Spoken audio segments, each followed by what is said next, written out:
TNI Polri menggelar patroli skala besar dalam upaya menjaga kondusivitas di sejumlah daerah di Indonesia. Selain memastikan keamanan, aparat juga menyuarakan perdamaian.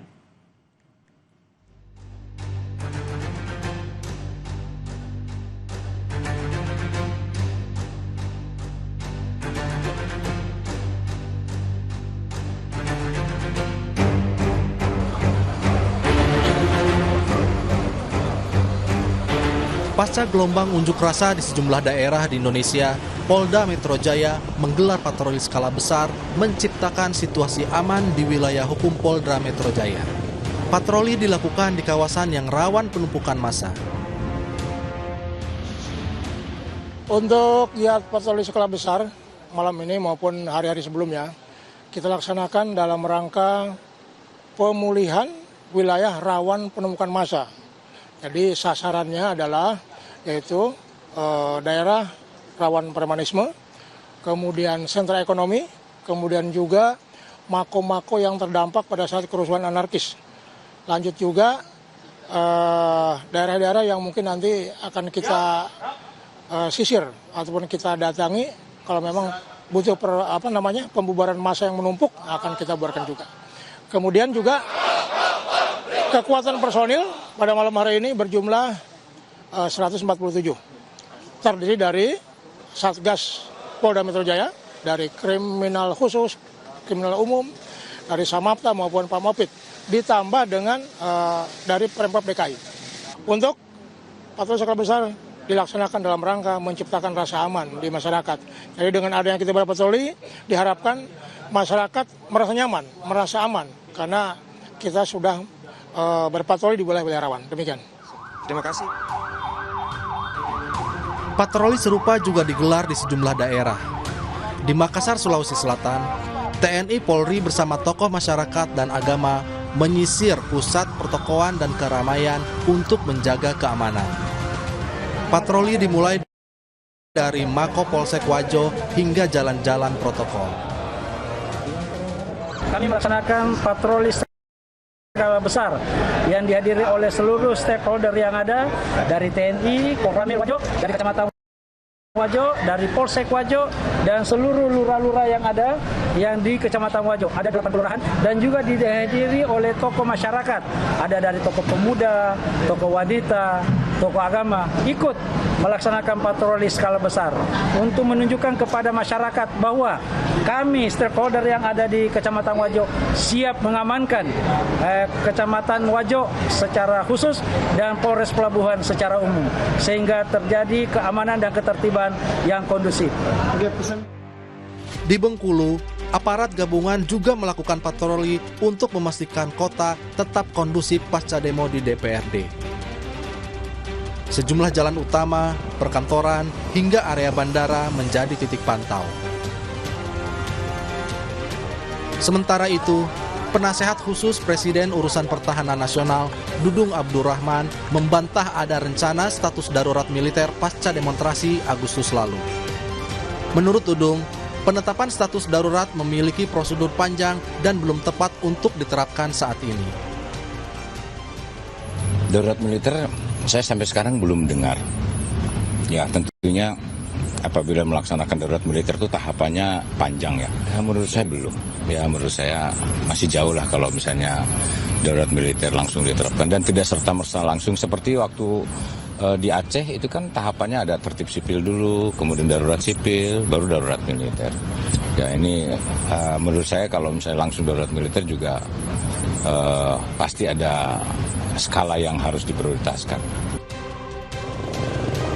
Patroli skala besar di berbagai daerah di tanah air diharapkan mampu menjaga kondusivitas dan memberikan rasa aman kepada masyarakat. Aparat juga mengingatkan warga untuk menyampaikan aspirasi secara damai tanpa terprovokasi tindakan anarkistis. Tim Liputan, Kompas TV.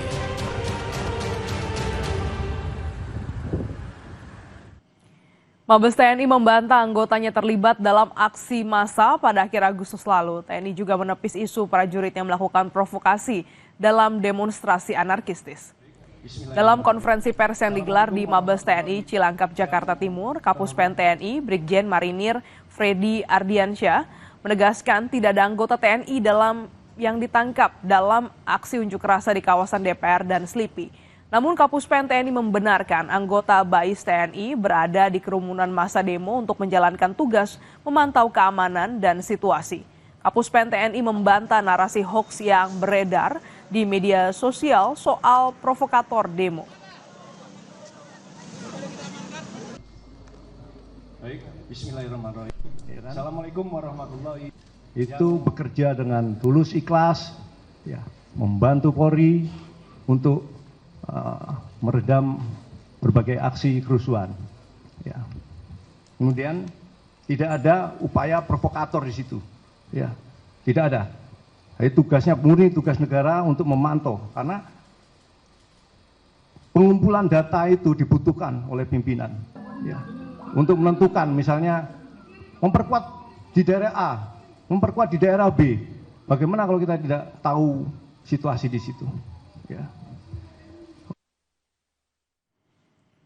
Polda Metro Jaya menangkap dan menetapkan Direktur Eksekutif Lokataru, Del Pedro Marhain, sebagai tersangka. Polisi menyebut Del Pedro menyebar hasutan yang menimbulkan kericuhan dengan melibatkan anak-anak pada gelombang demonstrasi akhir Agustus lalu.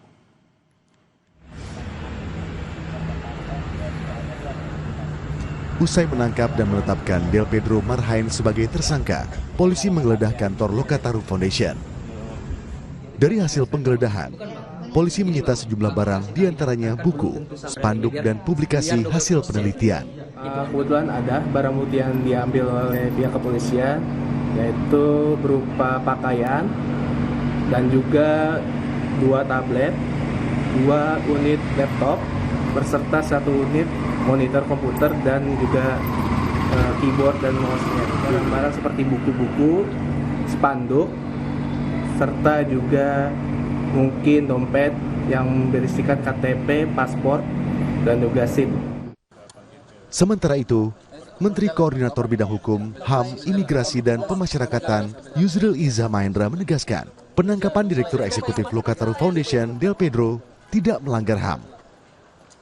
Yusril meminta Del Pedro melakukan perlawanan sesuai mekanisme hukum yang berlaku. Dan saya kira setiap orang kan harus gentleman menghadapi satu proses hukum. Kalau misalnya oleh aparat disangka dia melakukan satu kejahatan dan menurut aparat penegak hukum ada bukti-buktinya, ada bukti-bukti permulaan yang cukup, tapi dia juga bisa menggunakan advokat untuk menyanggah. Merespons penangkapan aktivis Lokataru, Ketua Komnas HAM Anies Hidayah meminta polisi menggunakan pendekatan keadilan restoratif. Anies mengaku khawatir kasus ini berpotensi sebagai alat untuk batasi kebebasan dalam berpendapat. Aparat kepolisian ini untuk lebih profesional dalam melakukan kerja-kerja, terutama menyikapi aksi-aksi hari ini untuk tidak mudah melakukan penangkapan, penahanan secara sewenang-wenang, termasuk kepada Direktur Lokataru. Karena kami khawatir bahwa kebebasan berpendapat, berekspresi yang dijamin di dalam konstitusi dan undang-undang hak asasi manusia, ini kemudian dalam implementasinya, dalam pelaksanaannya, berbenturan dengan regulasi yang lain, terutama undang-undang ITE. Sementara itu, Penasihat Khusus Presiden Bidang Polkam Wiranto menyebut, kondisi dan situasi saat ini bisa berangsur aman jika tidak ada yang terprovokasi dan menjalin dialog yang baik di ruang unjuk rasa. Wiranto menambahkan, tidak semuanya dapat dikabulkan bersamaan dari aspirasi yang disampaikan. Bila sebagian apa yang diminta oleh para pendemo, oleh masyarakat, ya tentu selalu didengar oleh Presiden ya. Dan Presiden juga tentu sedapat mungkin telah mendengarkan itu, kemudian memenuhi apa yang diminta, tentunya tidak serentak ya, semua dipenuhi. Kalau semua permintaan dipenuhi kan juga repot ya, oleh karena itu tentu kita nyerahkan saja kepada Presiden yang saya tahu beliau sangat memperhatikan, sangat mendengarkan, dan responsif ya terhadap apa yang diharapkan rakyat. Kebebasan menyampaikan pendapat dijamin undang-undang. Publik menyoroti aparat yang menangkap sejumlah aktivis buntut demonstrasi akhir Agustus lalu di berbagai daerah. Tim Liputan, Kompas TV.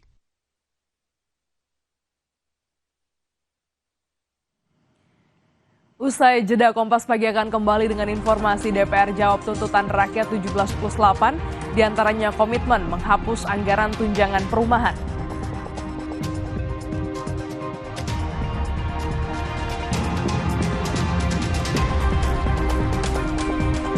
Basarnas menemukan kotak hitam helikopter PKRGH yang jatuh di area hutan Tanah Bumbu, Kalimantan Selatan.